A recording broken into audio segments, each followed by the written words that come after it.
What is going on, guys? It is Rexsi here. Today we are back. This time I am going to be making a little explanation video as to the newest montage, Legacy. I thought I would do a video explaining everything that happened in the montage itself, because I know a lot of you have questions, as well as the editing process. I thought I would go in depth with why it took so long, answering all the questions that you guys might have had, the length, all those weird things, as well as going in depth with the animations that Hatmaster made, how we made it possible, what we did to do that. Lots of cool stuff, and at the end I will have a compilation of all the clips from Legacy unedited for your viewing pleasure. So if you want to, you can go ahead and skip at any point here throughout the video to certain parts. You can click wherever you want. You just want to watch the clips. You don't care about the lore. Bada boom, bada bang. You can go and do it. Anyways, let's get to it, guys. To begin with, I hope you enjoyed Legacy as much as I enjoyed making it. This was a huge project, so I thought it was warranted that, you know, I do a little video at least explaining somewhat what the cinematics meant. So before we get started, let's start off with my process behind the scenes and actually creating the montage itself. Basically, each clip is carefully chosen from a very large selection of clips based on not only how good it is, but as well as how good it actually syncs up with the beat in comparison to other clips. I also have to be very careful when planning on which clip goes where, as to, you know, not mess with the timing of previous clips, just so it looks nice. So after finding a nice clip for a specific beat or part of the song, I dial up the speed up and down to be as precise as possible, with syncing speed up and down with the beat of the music to make it seem more natural and satisfying, while trying not to mess with it so much to the point where you can't understand what's going on in the clip, which can be difficult at times. For example, this Fenrir clip would be a very perfect example as to how much time I spent syncing.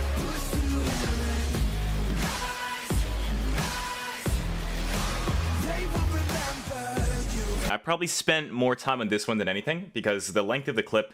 And another thing is, the reason why there was no, like, Susanoo clips and stuff like that is because usually the plays are a lot longer, so it's more difficult to sync with the fast-pacedness of the song. So a lot of the clips were, you know, a little shorter and more intense, rather than longer ones that were harder to sync up. But this Fenrir one, for example, if you were to look, I spent the time syncing up the velocity perfectly, changing up each fade to make sure that on every point and beat of the song, it's synced up without going too fast, etc. So for example, if you look at this, I synced up the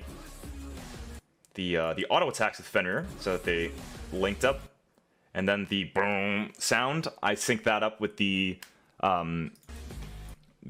Mercurial when it comes out. So basically, every single part of the song I'm trying to sync to something in the montage. So it's not the most noticeable thing when it's actually going on, but if you really look at it, like, there's a lot of work that goes into it, but it's satisfying. So, and then the beat, when it goes boom, is when he gets grabbed. We have two little jolts here on the beats, right? And then the tone, like the, I'm really bad with the sound effects, is when when the Fenrir 2 goes off. Yeah, and then they will remember. So at the start of each word, they will remember, and then wait, at the end of burr, like, so when it syncs to the burr, like that. And then the U is with the jump. So that's a perfect example of that. Even minor parts like this, for example, when it goes blood on the crown, it's when he sort of shimmies his axes up and down, blood on the crown, so it goes down like that, and fast-paced with the beat of the song to go with it. And then, for example, you know, obviously, it goes with shot, and then it transitions to this with the masking and stuff. So the actual cinematics themselves were created by my good friend Hatmaster. The link to his channel is in the description. Basically, what he would do is he would go into Unreal Engine 4 and create this sort of environment. This was one of the environments in UE4, and me and him basically stuck it out for a few hours, and we got this design that we really liked. We created this, we had some ideas together, and we created this sort of walkway with this smoke effect where Shadow Uller was going to come out of, and as it goes on, he created the camera shot. We had all the Uller animations imported. He had the shot over here. So this is the unedited version where there's no editing done to it. So this is like the raw file from UE4 that Hat created. So it zooms out here, right, for this shot. And then we had the opposing shot for the ending shot, of course, as well as the Uller axe effect that goes into this. So basically, it would be like the raw version of this, and then him throwing the axe, which this was an absolute pain in the balls, because there was this glitch we had that Hat ended up figuring out, thank God, with the axe animation. For some reason, this thing was not spinning properly at all. And not only this did we struggle with. One second. Not only did we have struggle actually animating the axe spinning, but when I was rendering, for some reason, I've never had this issue, or none of my friends have ever had this issue before. The rendering glitched out to the point where it looked like this. Constantly. It took me like 8 to 10 hours to figure out how to fix this. Oh my god, this axe was the worst, dude. So the axe was actually edited through a very, very long and difficult process called masking in Sony Vegas, where basically it's like trying to outline a picture, but with every single frame. This is the glitched portion that I was talking about before, where it didn't sync up properly with the FPS. So every single frame, I basically took the footage that Hatmaster sent me, and I spent that masking out every single frame. I had to do this a bunch of times because of the actual glitch itself. But yeah, it's a long process for the editing and the transitions, editing the actual footage, but it was well worth it. We have a really cool transition with the axe here. Next up we have on the editing agenda is the actual scene with the transition into the Uller eye effect.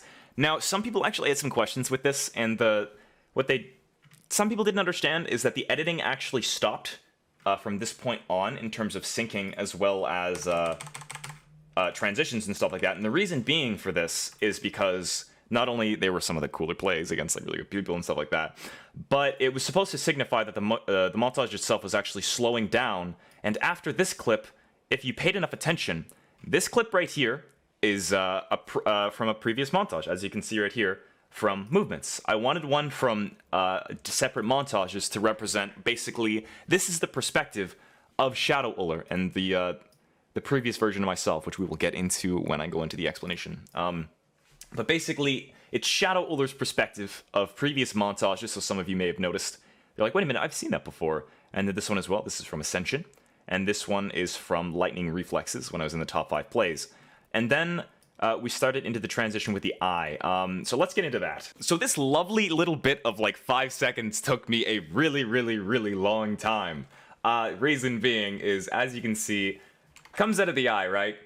The reason why it took so long is because, like the previous scene where you learned about masking, I basically took the scene that Hatmaster had sent me with the eye effects here, right? So Hat sent me these.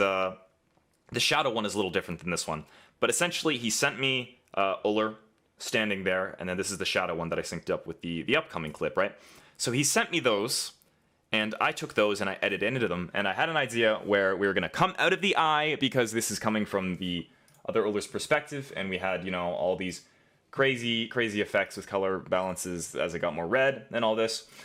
So everything had to be synced up, as well as the actual clip itself. As you can see right here, as it's going out, the clip is actually following so that it's in the size of the eye, right? And we also have this zoomed out so that, like, the perspective of the frame, so that it seems like it's zooming out, as well as this cool little the cloud effect, so it looks like it's getting cloudy into his vision, and it overcomes with, you know, the redness. That also had to be masked with opacity, so basically, as it goes along here with this cloud effect here, you can see that the opacity, which basically means how transparent it is, goes from 0 to 100 over the course of the time, so that it transitions into just it being his eye. That's the first part of it, and then we go into the next portion. This is the original one. I actually ended up changing the clip, so it was more recognizable. But it goes into this, switches into this transition into the other Uller, and we have sort of, in a sense, it's a bit of an Avatar: The Last Airbender Easter egg, I will admit. But yeah, there's a few Easter eggs I'll go over here momentarily, but basically what we had to do here is throughout the scene, we had to mess with masks into the separate effect of the Shadow Uller down here, where we messed with his visuals so that it was more of like a grainy film effect. And then it transitions into the separate one, which is the white eye effect, which took me a very, very, very, very long time to get the scene with the one eye zooming in with the blur motion, the time stamping so that the zoom was perfect and it comes out just right and then it turns back. This isn't the finalized version, but basically it twists into his eye. It looks really cool. It took a lot of time. Really proud of it. But yeah, that's one of the first Easter eggs would be the Avatar: The Last Airbender reference. So it's like the shadow overcoming, normal Uller. Anyways, in our final scene, we had Shadow Uller defeated in the side here, as well as Uller walking up the stairs. Hat made this entirely himself. I gave him a few ideas. We ran it by each other, and we ended up coming to this conclusion where he walks through the smoke and turns into Shadow Uller himself, and it's a reverse of the same scene. And then, I just edited in, all that little minor stuff. But that was entirely done by Hat. Looks really, really, really nice. We had some other ones that we were trying, like the back view, which was going to be like this, pretty much. And then it came out the other side. But we found that the side view, in my opinion, I think that was the better one. But we had a few ideas that we ran by. But yeah, so that's the idea with that. Let's go over some Easter eggs before we continue on the actual lore or the backstory, rather. The first callback we have is from the axe transition. This was a callback to my third montage, I think? Trinity. These scenes are pretty straightforward as to callbacks to previous montages. We have movements, ascension, and lightning reflexes. Two sort of Easter eggs, callbacks here. We have, obviously, the Avatar: The Last Airbender. It was a tiny bit of a reference from that, but that effect in general was pretty common. But there is the axe in the behind shot from when they were fighting at the beginning of the montage as well. So that is the explanation in terms of references, Easter eggs, as well as the process and why it took so long.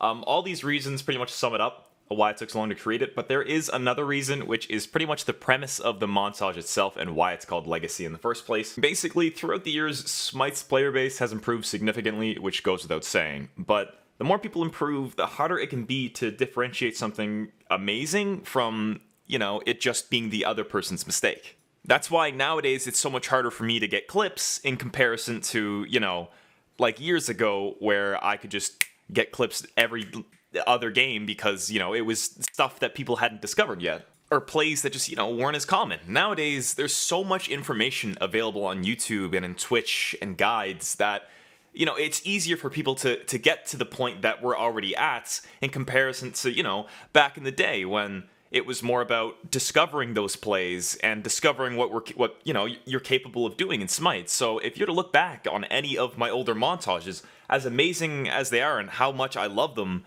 if you're to go back, for example, we'll go back on lightning reflexes here, you'll see that majority of these plays I do on like a daily basis. For example, when Susanoo first came out, this was considered impressive because no one had done it before, right? It wasn't as common to see that sort of thing. But then as we go on, it's sort of just things that it's more common to see nowadays. But back in the day, it was considered a lot more impressive. Not that there aren't some plays in this montage that are actually good.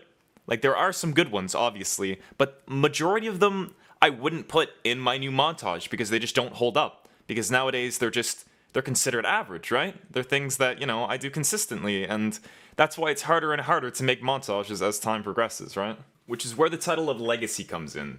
Legacy refers to, what I leave behind when Smite isn't a thing someday. I wanted something like my montages to solidify my history in the game and, make me proud of something to look back on, even when I'm way older. But continuing on with the difficulty of getting impressive plays, that's basically what Shadow Uller represents. Shadow Uller is the embodiment of that mentality of being pressured to make something, greater than I've already made when expectations are already so high from Shadow Uller, or my past version of myself's, success. The point of the video is normal Uller is basically me trying to overcome that wall, which is why they battle throughout the video. Shadow Uller being the past version of myself I'm trying to overcome without being consumed by the pressure and never pushing past his legacy. Normal Uller ends up overcoming the pressure and pushes past the expectations. So White Eye Uller is basically the embodiment of this montage, where I overcome the pressure of making something better than before taking pride in my past but focusing on the present. The ending, simply put, is just no matter how hard I try to overcome and push past my own expectations, there will always be a future version of myself, always looking back on the shadow version of myself in a sense. So it's pretty straightforward if you think about it like just past me versus present me. I wanted this montage to be my biggest one yet, just so that, now I don't have the pressure of releasing a better and better montage once a year. Now I'm just going to be more relaxed and focus on my plays and editing and just have fun with it like I used to back in the day when I just edited for fun. And to help with that, I've actually updated my Patreon to help make these montages worthwhile. As most of you know, I don't make any money off of montages most of the time, and I spend hundreds and hundreds of hours working on it when I could be streaming or recording for you guys, just because I know you guys really like the montages. So with Patreon, I've made it so if we hit our goal, I'll be releasing a new one every 2 months or so, hopefully. So be sure to check that out if you want to see montages more often. Anyways, I really hope you guys did enjoy watching Legacy. Here are the clips from the montage, completely unedited for your viewing pleasure. I hope you guys enjoy. Bye-bye.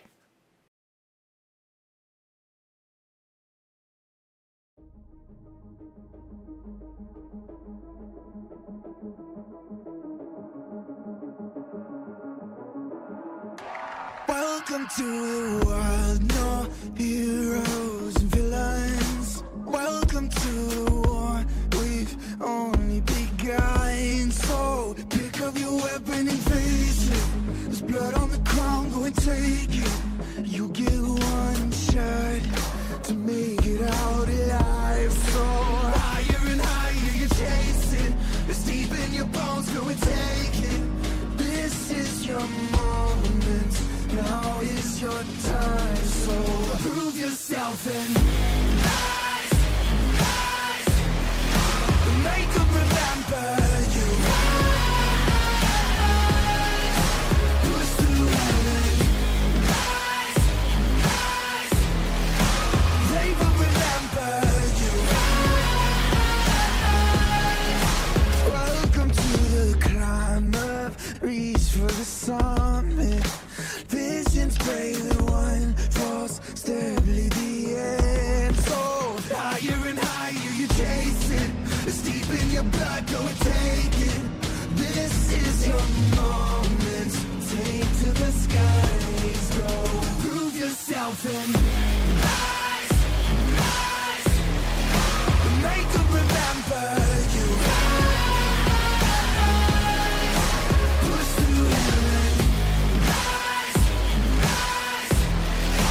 They will remember you.